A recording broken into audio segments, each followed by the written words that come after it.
Prologue. The dark tunnel seemed endless. The man struggled to keep going. How much longer?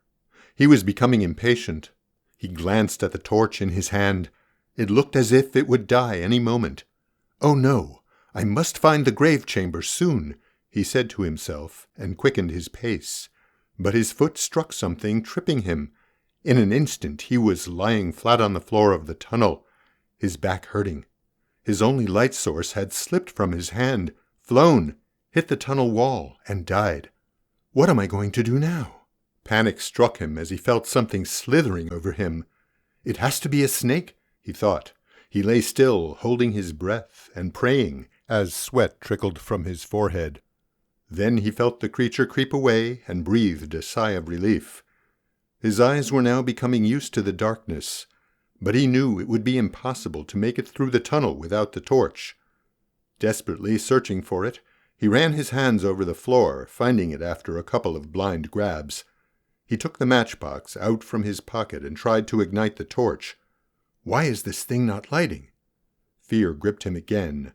Then he saw a soft, bluish-white glow coming from the other end of the tunnel, and wondered what it could be. Then he saw her. She was wearing a shimmering white gown. She smiled at him, or so he thought. From a distance she seemed incredibly beautiful. Who is she? What is she doing here in the tunnel? As if reading his mind, she crooked her finger, beckoning him to follow. She turned around and started walking. He stood up and followed as she almost glided over the tunnel floor.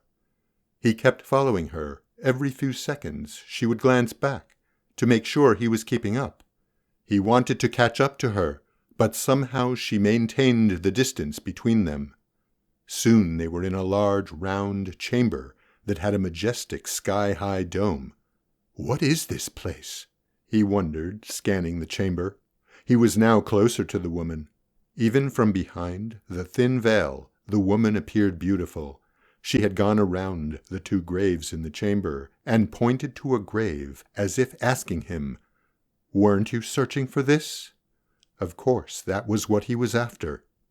He stepped onto the platform, walked over to one of the graves, and tried to lift the lid, but it would not move. Perplexed, he stepped back. The woman smiled at him, and the lid opened slowly, with a smooth, gliding sound.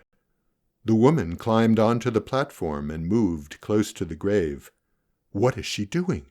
She stepped inside the grave and descended, as if laying down. He could not see her now. He stepped onto the platform again, slowly walked over to the grave and peeked inside. Huh? All he could see was glittering gold and jewels. He wanted to touch the gold, but wondered, where did she go? Then a beautiful slender hand protruded through the glittering gold that he felt the urge to touch.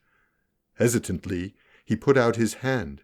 In a flash, the hand protruding from the grave grabbed him and pulled him violently into the grave, through the glittering gold and jewels, into an endless tunnel. The man thought his heart had stopped, and his end was coming. Vijay Kumar screamed.